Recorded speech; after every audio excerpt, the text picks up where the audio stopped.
Rita.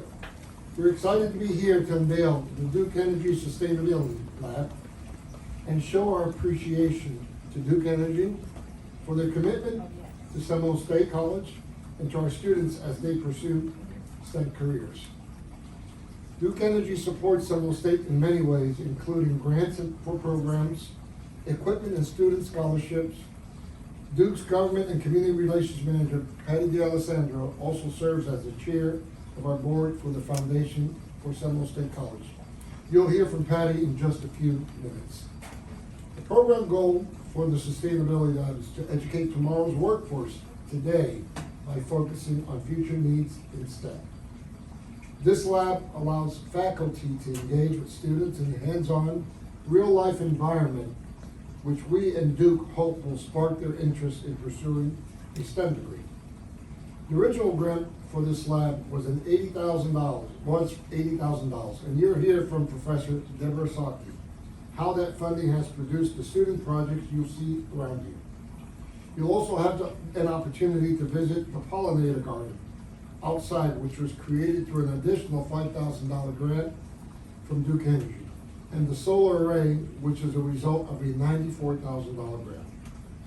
This solar system is projected to save the college more than $125,000 in energy bills over the next 20 years, and avoid roughly 16 million tons of CO2 emissions over its lifetime.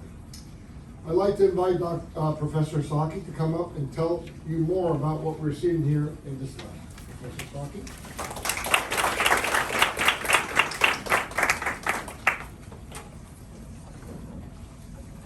Thank you, Mr. Cortes and Board of Trustees and executive team for coming today.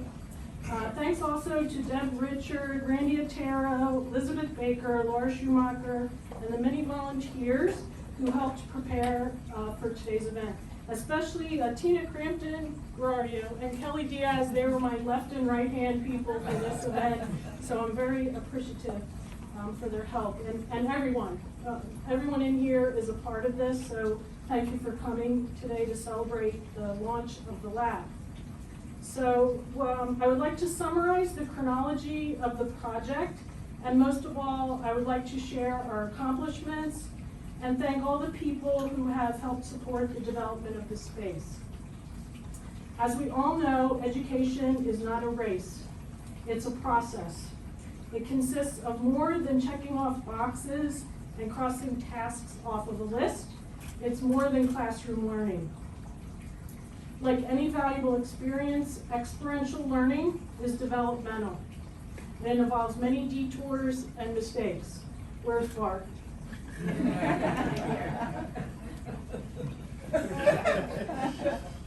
Making mistakes is how we learn. As I look around at all the contributions and contributors in this room, I am reminded of a much quoted proverb: alone I may go fast, but together we may go further. This quote is the essence of science, sustainability, and progress.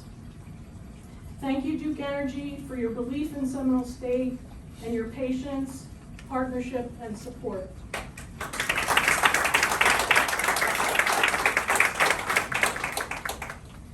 In 2018, this is for me to have a visual aid and emphasize how many years we've been doing this. So in 2018, we envisioned the promotion of sustainability through interdisciplinary thought using a STEM showcase. The Environmental Club had previously completed some work with hydroponics on the Sanford Lake Mary campus. The club, under the leadership of club president and Jack Kent Cook scholar Haley Furman and James Miller, where are you, James? There he is.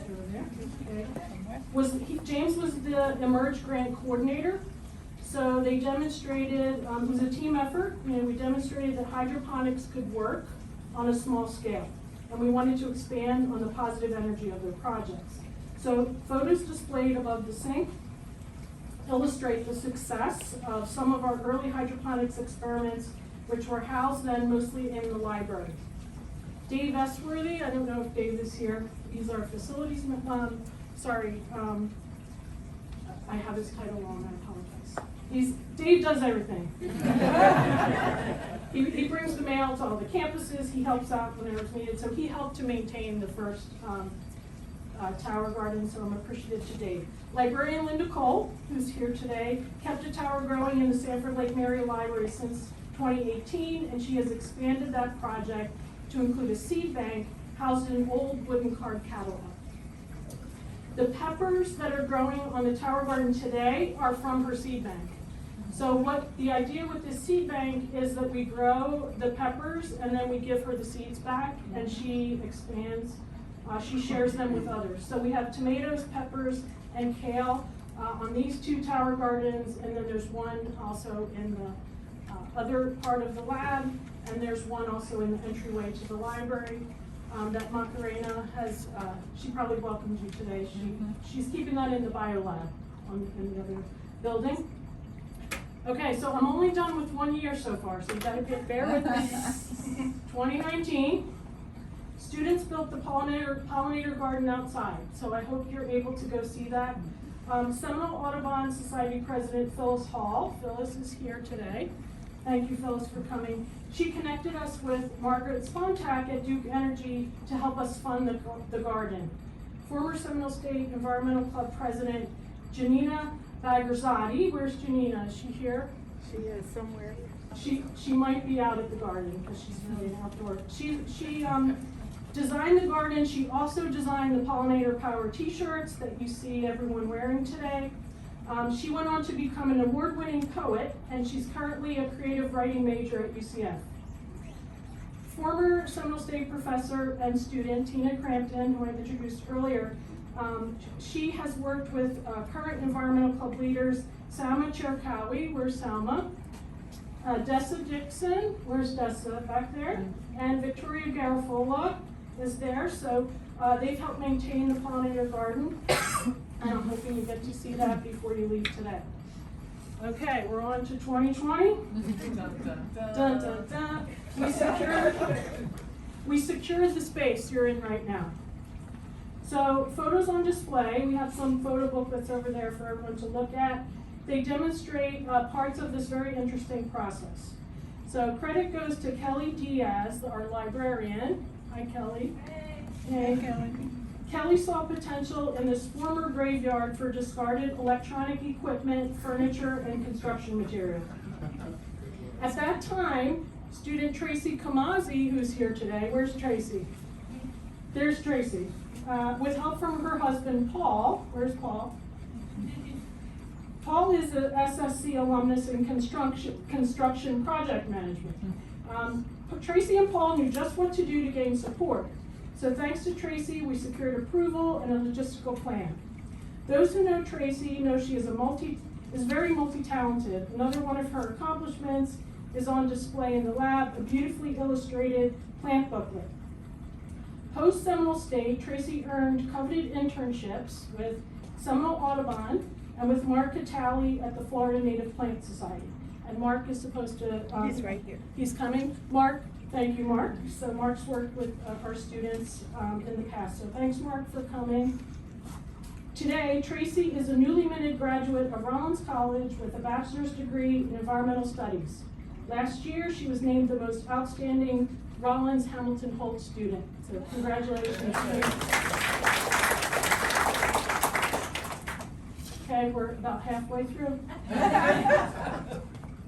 In 2021, interior design students in Professor Catherine Rivera's class suggested functional room arrangements for our space.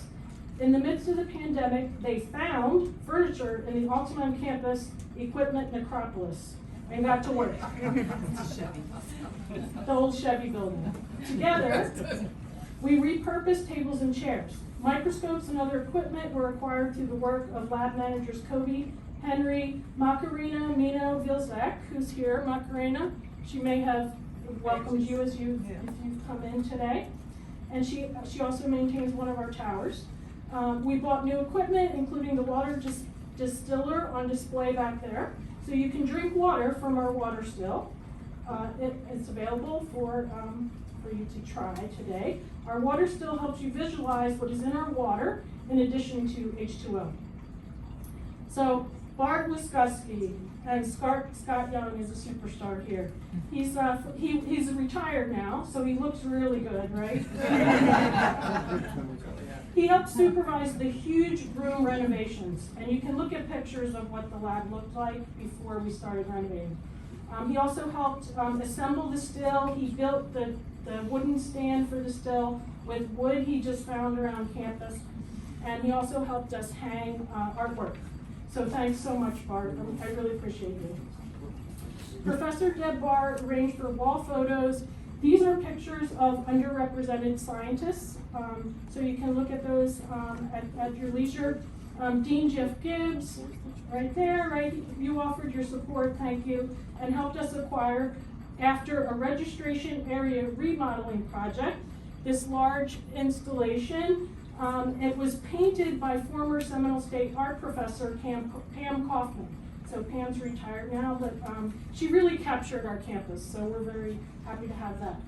In the summer of 21, student Marie Sebastiani, who's here today, donated our large aquarium, and we bought fish, and I managed to keep them alive, Marie, so they're still alive. And she did a biology independent study. We used the aquarium water to feed the plants in the pollinator garden, and Marie is now pursuing a bachelor's degree in environmental studies at Rollins. Okay, we're almost done, 2022. Retired Seminole State Business Office Specialist Sweet Patrizzi donated a sofa for our meditation area. CTS helped us set up the touchscreen computer for classroom lessons, environmental club meetings, and biology book club sessions. Last fall, students in the Oviedo Honors Leadership class led a very well-attended biology book club discussion in the meditation space. This area also supported faculty from social sciences and former environmental club president Lisa Nolden. Where's Lisa? Thank you. Okay, so Lisa led a remote and in-person mindfulness session during COVID.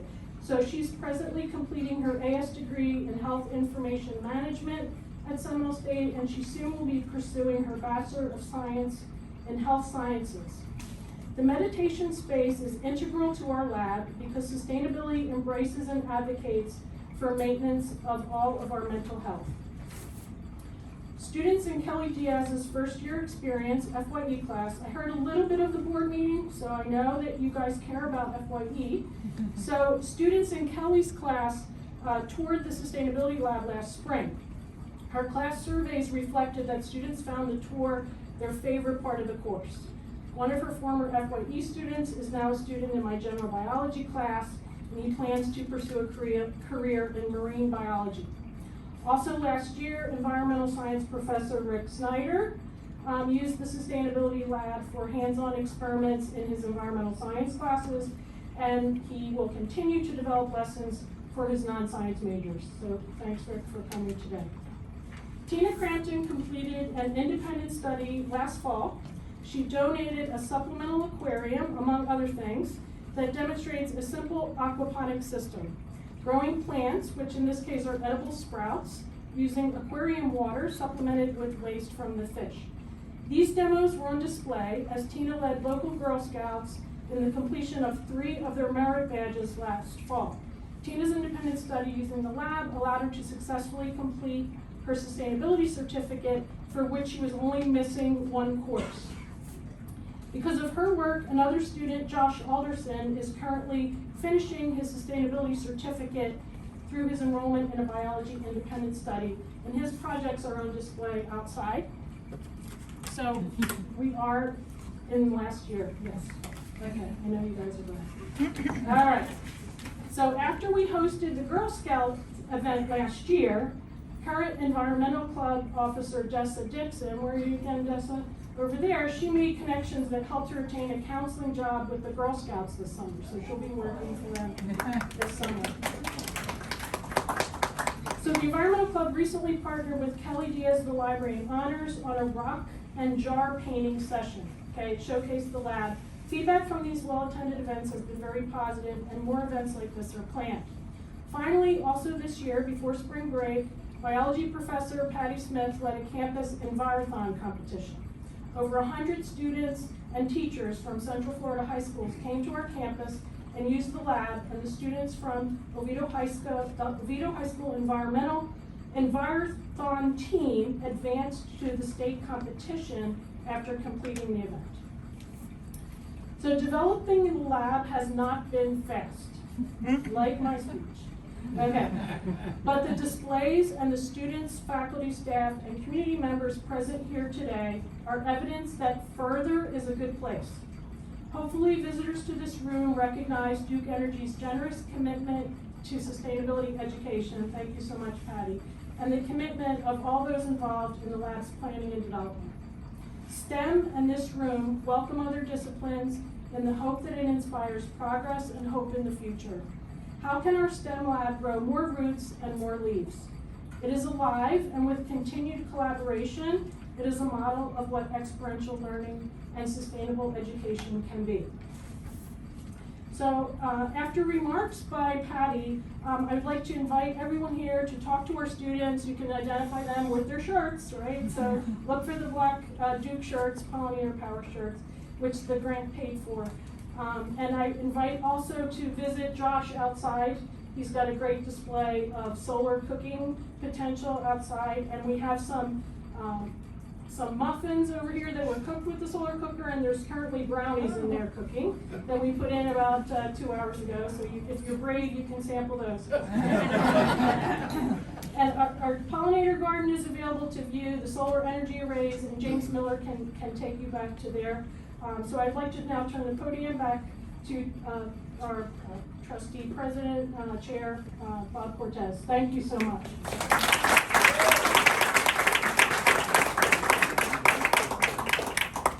Thank you very much, Professor Socci. Excellent, excellent work. I also like to recognize my fellow trustees that are joining us here today. Vice Chair Dan O'Keefe, Trustee Lockhart, Trustee Good, and Trustee Mosler is joining us here today.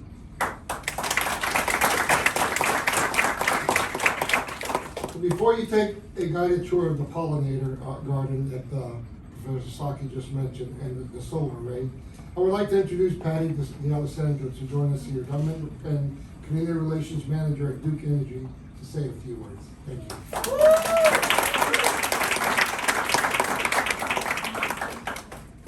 This will be short and sweet.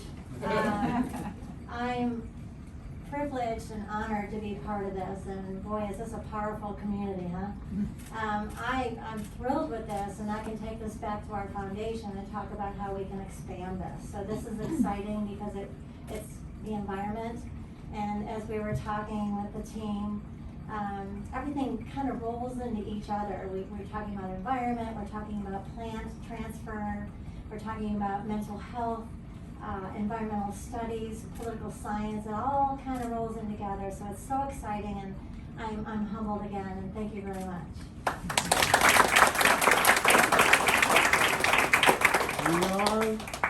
We are ready to go see all the exciting